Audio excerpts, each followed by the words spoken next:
আমরা যদি একটু কষ্ট পাই না মা, ভগবানকে আর সেবা দিই না, ঠাকুর ঘরেই যাই না, প্রণামও করি না। কেন?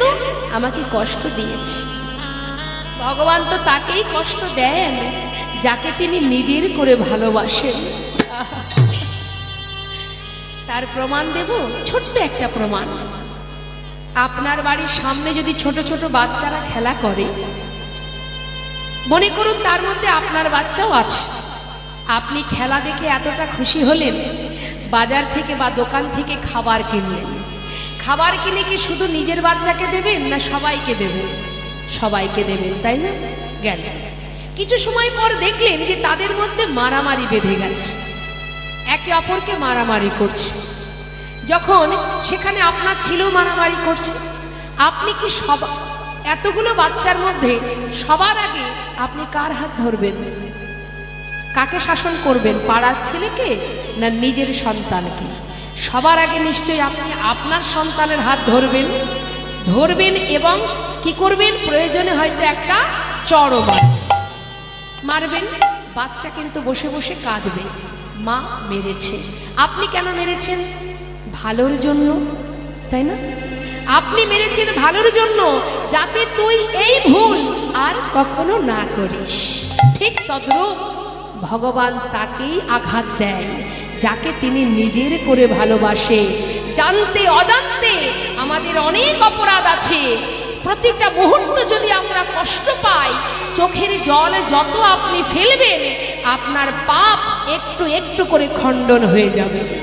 আপনি জানবেন যে আপনার পাপ খণ্ডন হচ্ছে, আর এই পাপ খণ্ডন হতে হতে এমন একটা দিন আসবে, দুঃখের পরে সুখ আসে। দুঃখ চিরকাল থাকে না, সুখও চিরকাল থাকে না। তাই দুঃখ পেয়ে ভেঙে পড়ার কিছু নেই, আবার সুখ পেয়ে আনন্দে পাগল হওয়ারও কিছু নেই। সুখ দুঃখ দুই ভাই। যেমন দিনের পিছনে রাত আছে, রাতের পিছনে আবার দিন আছে, কেউ কাউকে ধরে রাখতে পারবে না। ঠিক তেমন সুখ যদি আপনি পান, দরজার বাইরে দুঃখ দাঁড়িয়ে আছে, সময় হলেই কড়া নাড়া দেবে, আপনাকে বরণ করে ঘরে তুলতে হবে। নিতাই গৌর হরি হরি হরি। তাই দুঃখ পেয়ে আপনি যদি আপনার আপনজনকে ভুলে যান, তাহলে ভুল আপনিই করবেন, ভুল আপনারই হবে। আজ সুদামা দেখুন, সবার আগে কেড়ে নিল তার মাতা পিতাকে। মাতা পিতা চলে গেল। মাতা পিতা বিয়োগ হবার পর পাঠশালা থেকে যতটুকু কড়ি পায় সংসার চলে যায়। একটু একটু করে গোবিন্দ তার পাঠশালাটাও বন্ধ করে দিল। এবার যেই পাঠশালা বন্ধ হলো, ছোট ছোট বাচ্চাদের নিয়ে দিন কাটবে কি করে? ভিক্ষার ঝুলি কাঁধে উঠে গেল। হরি বল হরি বল।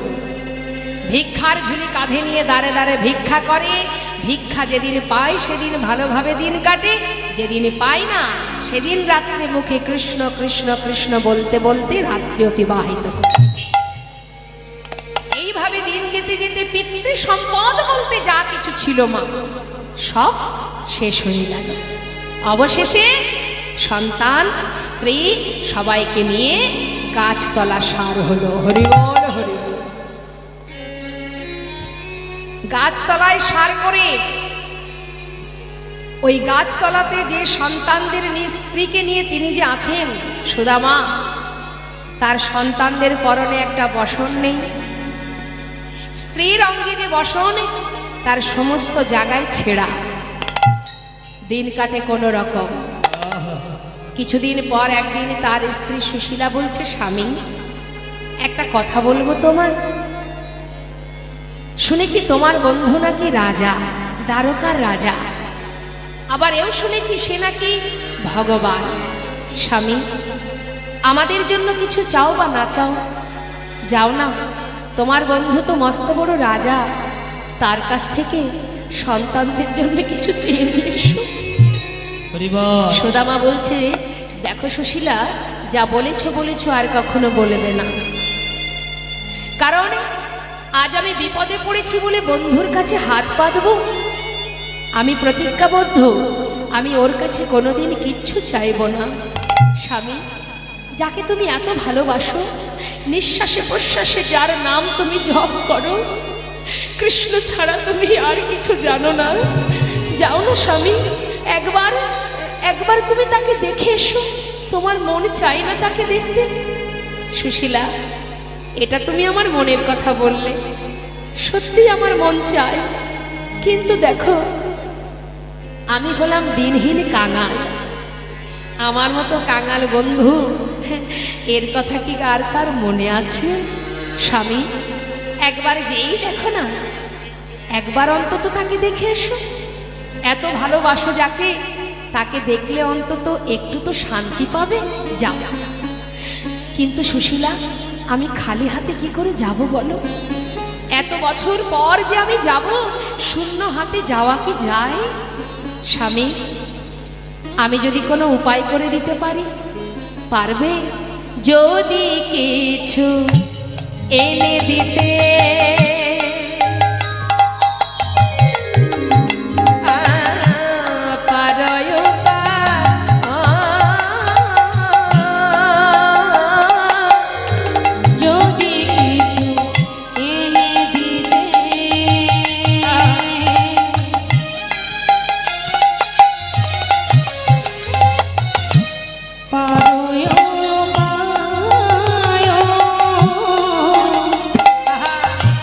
তবে সে করিতে পারি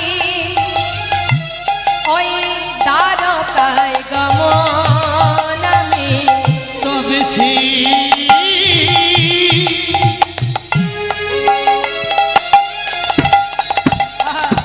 করিতে পারি ওই দ্বারকায় গমন। কিছু এনে দিতে পারবে, কিছু এনে দিতে আমায় পারবে কি? আমার প্রাণের সখা কাটায়ের লাগি কিছু এনে দিতে পারবে কি? আমার প্রাণের শাখা এটাই গৌর হরিবল হরিবল। কানাই লাগি কিছু এনে দিতে পারবে কি? তবে সে করিতে পারি দ্বারকায় গমন, বলো না। তবে সে করিতে পারি দ্বারকায় গমন। তুমি যদি কিছু এনে দিতে পারো, তবে হয়তো আমি দর্শনে যেতে পারি। সুশীলা বলে, বেশ স্বামী, তুমি ঘরে থাকো, আমি চললাম ভিক্ষায়। হরিবল হরিবল। ভিক্ষায় গেলেন ধনী পরিবারের কন্যা। কার জন্য? গোবিন্দ সেবার জন্য। আঁচল পেতে দাঁড়ে দাঁড়ে ভিক্ষা করছে। একে বলা হয় দীনতা। দেখুন, তার মধ্যে কিন্তু অহংকার নেই যে আমি ধনী পরিবারের কন্যা, আমি কেন ভিক্ষা করব? হ্যাঁ, হরিবল। তাই আজ আঁচল পেতে দাঁড়ে দাঁড়ে ভিক্ষা করছি, সবার কাছে, সবার দাঁড়ে দাঁড়ে গিয়ে কি বলছি? আমায় ভিক্ষা দাও গো,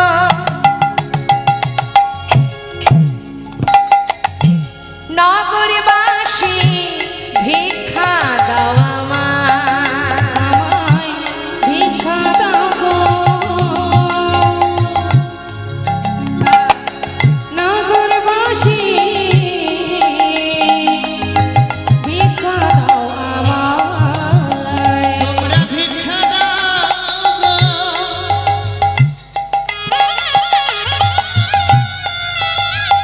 ওগো নগরবাসী। হরিবল। ভিক্ষা দাও আমায়। আসে আজ এই খেলাঘর মাঠে যত ভক্ত আছেন, সবার কাছে আমাদের প্রভু যাচ্ছেন। আচ্ছা, এখন কেউ এখানে আসবেন না, জয়নিতায় জয় গৌর। আপনাদের কাছে প্রভু যাচ্ছেন, সবাই কৃষ্ণ সেবার জন্য দান করুন। এই দান কিন্তু শ্রেষ্ঠ দান।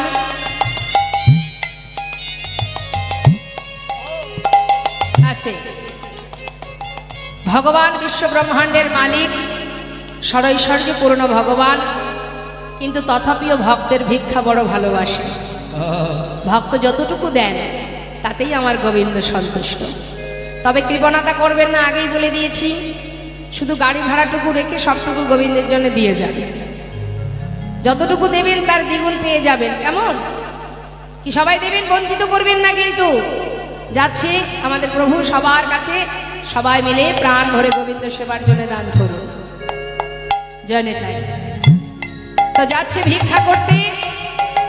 আমায় ভিক্ষা দাও গো নগরবাসী, ভিক্ষা দাও আমায়। তোমরা ভিক্ষা দাও গো নগরবাসী,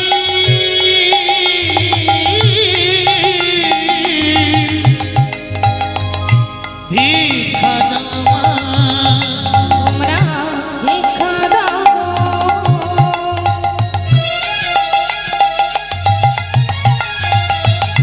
নগরবাসী, ভিক্ষা দাও আমায়। দাঁড়াও দাঁড়াও দাঁড়াও, এই আবার কোথা থেকে উদয় হলো গো? হ্যাঁ হ্যাঁ, আরে না না না না, নিত্য নতুন ভিখারি, নিত্য নতুন ভিখারির জ্বালায় গ্রাম ছাড়তে হবে নাকি? হ্যাঁ, এ আবার কোথা থেকে উদয় হলো? তাই তো। চেনা চেনা লাগছে, চেনা চেনা। ও, এ তো সেই সুদামার বউ। হ্যাঁ হ্যাঁ, সেটা আমার বউ। নিজে বোধহয় ভিক্ষা করে কিছু পায় না, তাই আজকে বউটাকে পথে নামিয়ে ওই যে দিয়েছে। সুন্দরী বউ, তাই নামিয়েছে। শোনা, এবারে ভিক্ষা হবে না, অন্য বাড়ি যাও। যাও যাও, আমরা অনেক কষ্ট করে রোজগার করি, ভিক্ষা করে নয়। যাও যাও, অন্য বাড়ি যাও। তাড়িয়ে দিই না মা। অনেকে দেখবেন অনেকের বাড়িতে যখন ভিখারি যায় ভিক্ষার জন্য সাহায্য নিতে, অনেকে তাড়িয়ে দেয়। হবে না, হবে না, অন্য বাড়ি যাও। তা যখন বারবার তাড়িয়ে দেন মা, আর সুশীলা কিন্তু সে কিন্তু হাল ছাড়েনি, গোবিন্দ সেবার জন্য যাচ্ছে তো, এক বাড়িতে দেয়নি, পাশের বাড়ি আবার গেছে। সেখানে কেউ বলছে আমায় ভিক্ষা দাও গো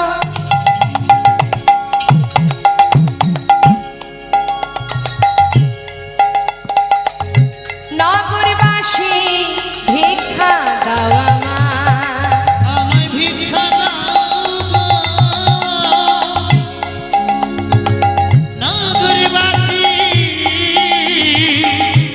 ভিক্ষা দাও আমায়। শোনো শোনো, অগো তোমাদেরই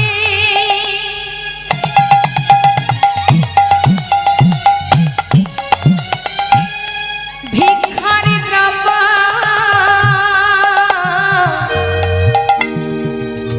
পাবে সে মোরা। তোমাদেরই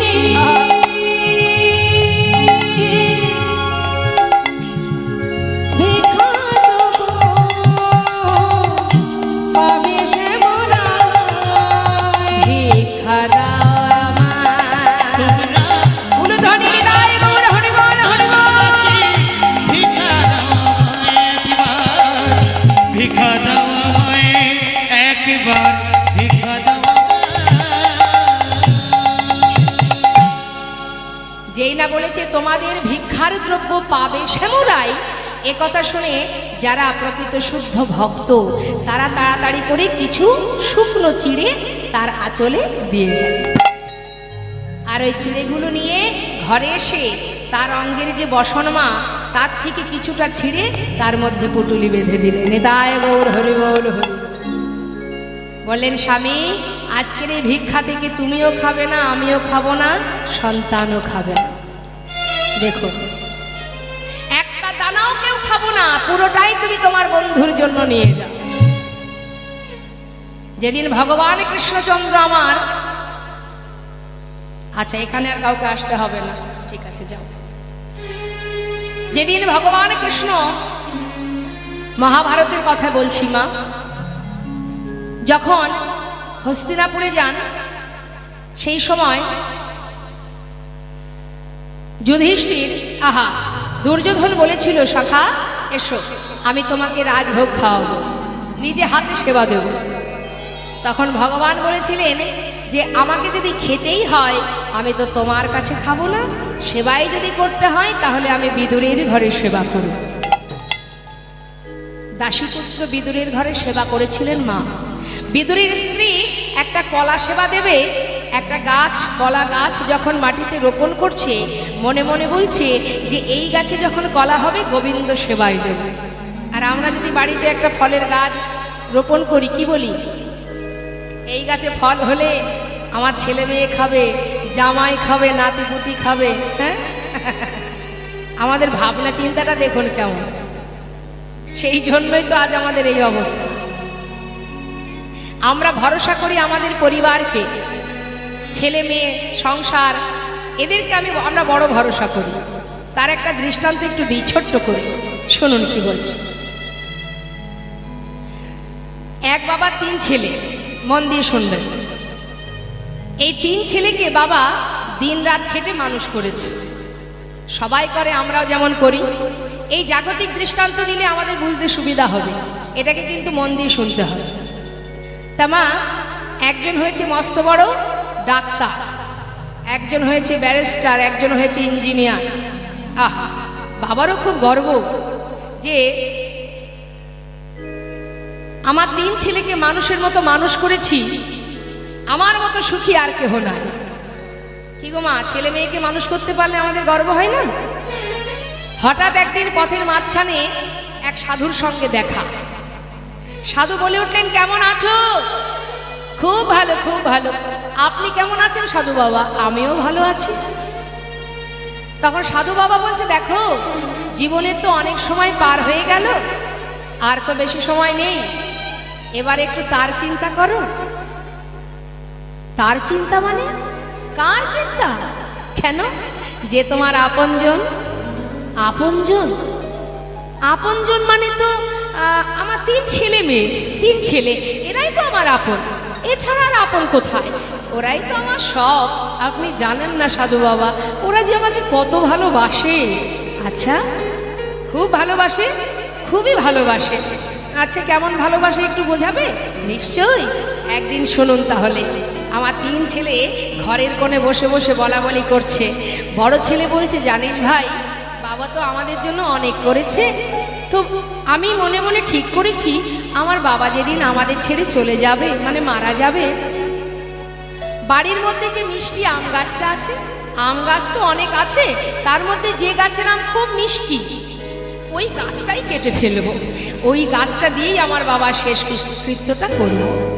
বাবা, তখন মেজো ছেলে বলছে, দাদা রে, আমিও ঠিক করেছি বাবা মারা গেলে ওই বাবাকে যেখানে দাহ করা হবে সেখানে একটা স্মৃতি মন্দির বানিয়ে দেব।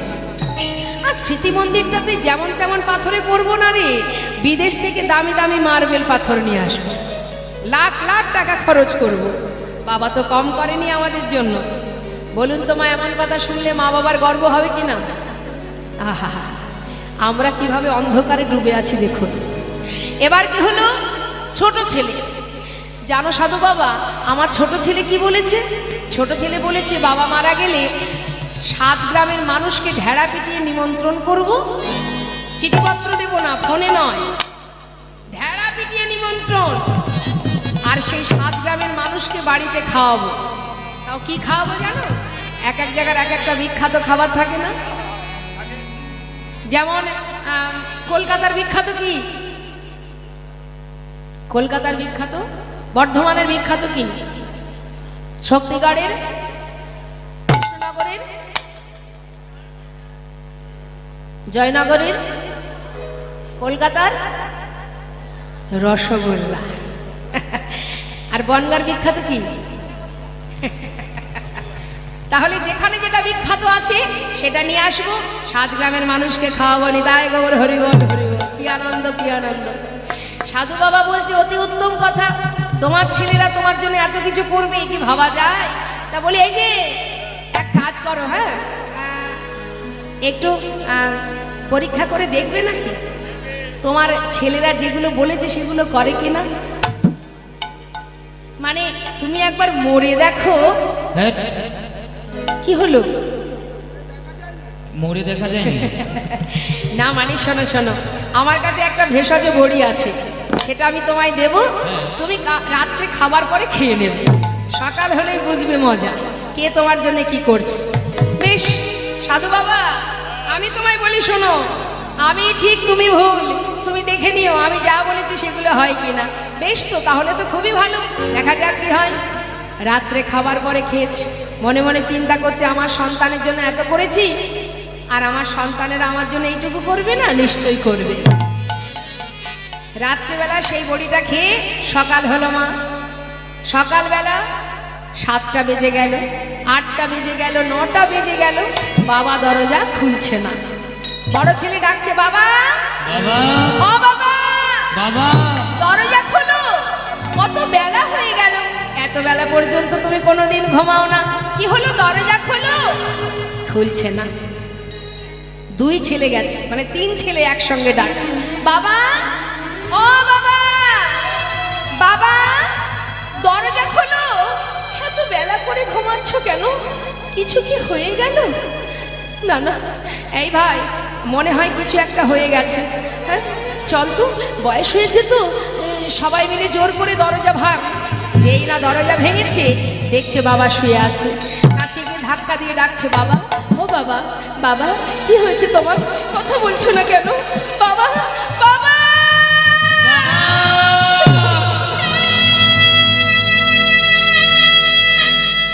বাবা তুমি কোথায় চলে গেলে? বাবা তুমি সর্বদাই আমাদের মাথার উপরে বট গাছের ছায়ার মতো ছায়া দিতে, যার তলায় দুদণ্ড বসে শান্তি পেতাম। কোথায় চলে গেলে বাবা তুমি? বাবা কোথায় চলে গেলে? সবাই জড়িয়ে ধরে কাঁদছে। বাবার অন্তরটাও কেঁদে উঠেছে মা। মনে মনে বলছে, সাধু একবার দেখে যাও, আমি যে কথা বলেছিলাম সেই কথাই খেটে গেল। আমার সন্তানেরা আমায় বড় ভালোবাসে, দেখো কেমন করে কাঁদছি, একবারে দেখে যাও সাধু বাবা।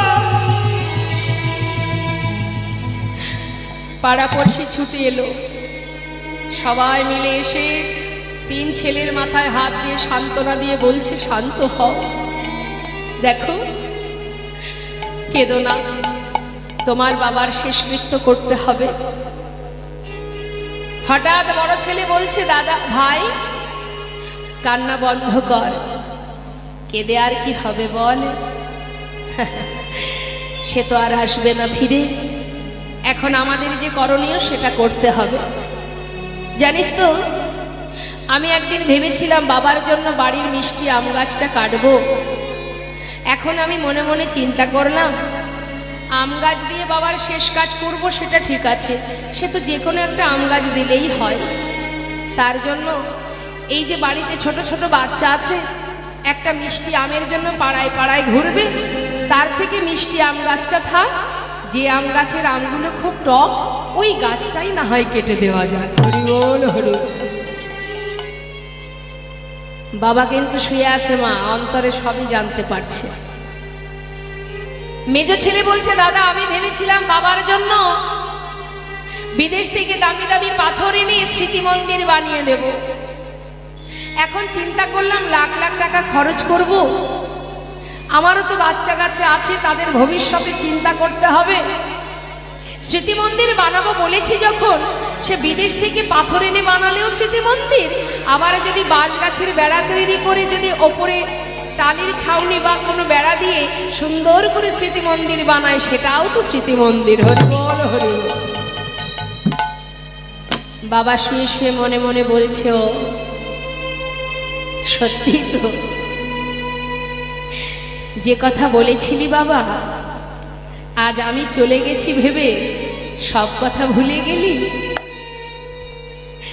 যতদিন আমি বেঁচে ছিলাম আমাকে জড়িয়ে ধরে কেঁদেছিস আর বলেছিস, বাবা তোমায় বড় ভালোবাসি, আমার জন্য এত টাকা কেন খরচ করবি? রয়ে গেল অবশেষে ছোট ছেলে, তার কথাটা শুনলেই আমার 16 কলায় পরিপূর্ণ হয়ে যায়। ছোট ছেলে বলছে, দাদা আমি ভেবেছিলাম 7 গ্রামের মানুষকে খাওয়াবো, যেখানকার যেটা মিষ্টি বিখ্যাত মিষ্টি আছে সেটা নিয়ে আসবো। এখন চিন্তা করছি শুধু শুধু এত টাকা খরচ করে মানুষকে খাইয়ে লাভ নেই, যে কজন বাবার সঙ্গে শ্মশানে যাবে তারা ফিরে এলে ওই কলকাতার রসগোল্লা যেমন মিষ্টি, বর্ধমানের মিহিদানা যেমন মিষ্টি, তেমন বাজারের গুড় বাতাসা সেও তো মিষ্টি। না হয় চিড়ের সঙ্গে গুড় বাতাসা মিশিয়ে একটু খাইয়ে দিলেই হবে না। তাই নয়নের জলে বুক ভাসিয়ে বাবা কাঁদছে। এতদিনে বুঝেছি কে আমার আপন আর কে পর। কাদের কথা ভেবেছি আমি, সারা জীবনে তার চিন্তা না করে যাদের কথা ভেবেছি, আজ আমি চিনতে পেরেছি কোনটি সার কোনটি অসার। হরিবল হরিবল। বেশ, আর দেরি করব না, এবার আমাকে এখান থেকে চলে যেতে হবে। যেই না বিছানায় উঠে বসেছে, তিন ছেলে দেখছে বাবা উঠে বসেছে, ছুটে গিয়ে জড়িয়ে ধরেছে। বাবা বাবা বাবা, তুমি বেঁচে আছো বাবা, তুমি বেঁচে আছো। হ্যাঁ রে, এতদিন তো মরেই ছিলাম, আজ বেঁচে উঠেছি।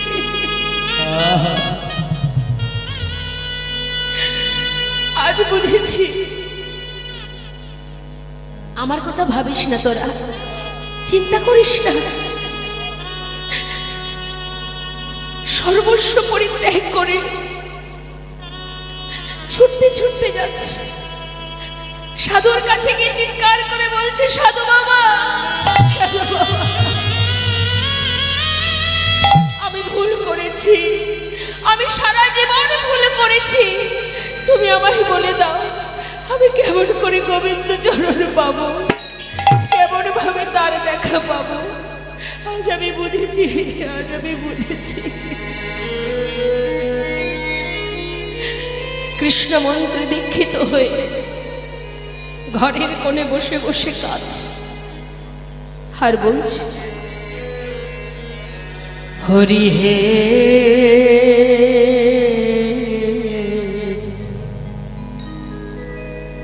বলো আমার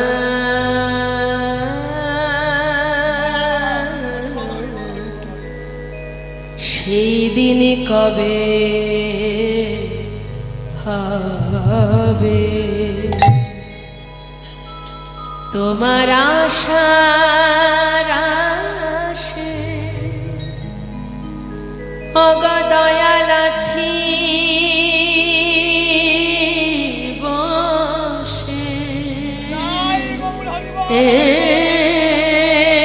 তোমার সারাসে ওগো দয়াল আছি বসে, বলো বলো কবে চরণ দেবে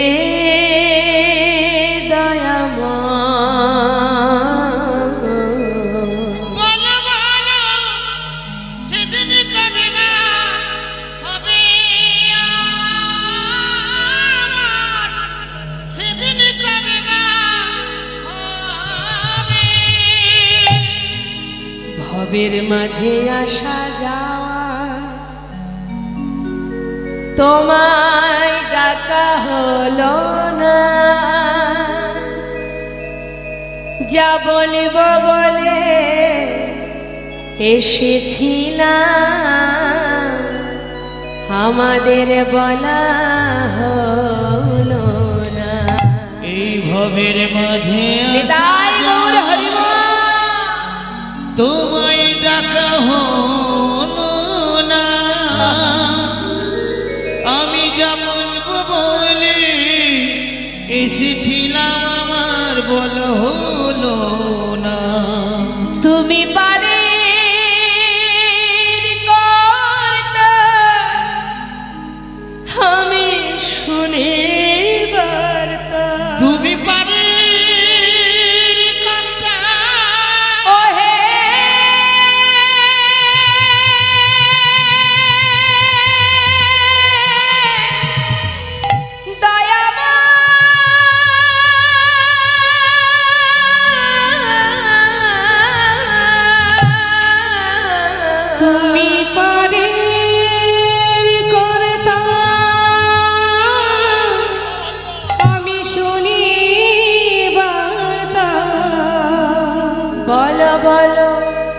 কবে পার করিবে।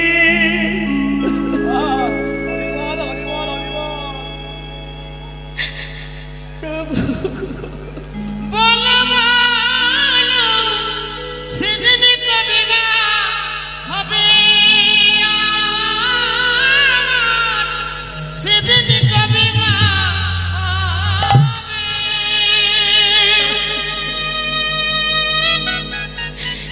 কৃষ্ণ নামে কাঁদিবে কবে আমার পোড়াবো। ওই না কৃষ্ণ নামে কাঁদবে কবে আমার পোড়ামো। ওই কৃষ্ণ নামে কাঁদিবে কবে আমার পোড়াবো। কবে যাব বিষয় ছেড়ে, ওগো আমি কবে যাব এই বিষয় ছেড়ে। মধুর বৃন্দাবন কৃষ্ণ নামে কাঁদিবে কবে আমার পোড়াবো। ওই না কৃষ্ণ নামে কাঁদবে কবে আমার পোড়ামো। কৃষ্ণ নামে নামাবলী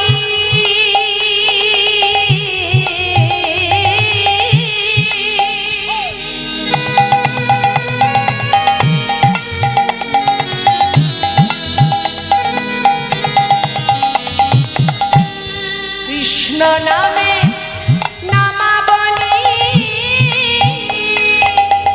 পরব কবে গান। কৃষ্ণ নামে নামাবলী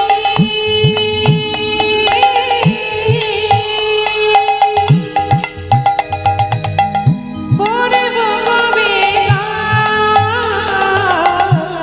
কবে আমি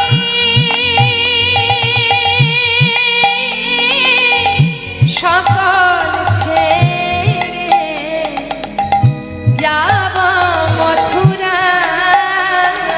ওগো কবে আমি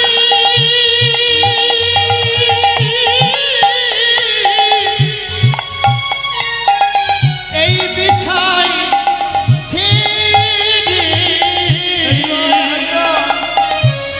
যাব মথুরা। কৃষ্ণ নামটি পারের সম্বল, কৃষ্ণ নামটি পারের ওগো সম্বল। কৃষ্ণ নামটি পারের সম্বল। কবে পাব দর্শন ওই কৃষ্ণ নামে। নিতাই গৌর হরিমান হরিমান পোড়াবো। ওই না কৃষ্ণ নামে কাঁদবে কবে আমার পোড়ামো। ওই না কৃষ্ণ নামে কাঁদবে কবে আমার পোড়ামো। আজ দেখুন সুদামা সেই চিড়ের পুটুলিটা নিয়ে মনের আনন্দে যাচ্ছে কানাইকে দর্শন করতে। তো কানাইকে দর্শন করতে যাচ্ছে, চিড়ের পুটুলিটা নিয়েছে মা, বুকের মধ্যে চেপে ধরে যাচ্ছে দ্বারকা। আর ডাকতে ডাকতে যাচ্ছে, বলছে কানাই একবার দেখা দে রে ভাই কানাইয়া, দেখা দে আমার একবার দেখা দে রে ভাই কানাইয়া, দেখা দে আমায়, দেখা দে রে ভাই কানাইয়া।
গোবিন্দ কি জানে না মা যে সুদামা আসছে?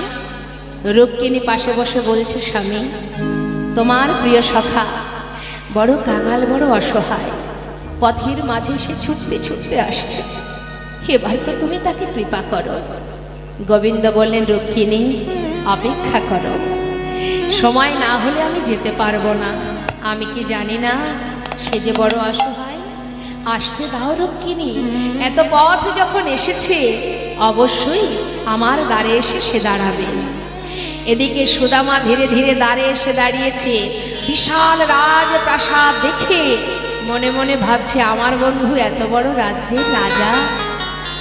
আহা, এত বড় রাজ্যের রাজা যখন সে, আমার এই শুকনো ছিঁড়ে আমি ওকে দেব কি করে? সে তো রাজভোগ সেবা করে, রাজহালে থাকে, আমার এই শুকনো চিড়ে কি সে খাবে? আমি কি করে দেব? না না, আমি দেব না। তাই লুকিয়ে রেখেছে মা, কানাইকে দেবে না বলে। এদিকে দ্বারে এসে ডাকছে, এই দাঁড়ি, যে দ্বারপাল আছে তাকে ডাকছে, দাঁড়ি, এই দাঁড়ি, এখানে কি আমার কানাই আছে? दारी जिज्ञासा करছে, कौन हो तुम, कहाँ से आए हो, तुम्हारा नाम क्या है? देख আমাকে চিনবি না, আমি অনেক দূর থেকে আসছি, শুধু বল না এখানে কি আমার কানাই আছে? देखो इधर कोई कानाई वानाई नहीं है, ये जो राजा है ना उसका नाम है कृष्ण। कृष्ण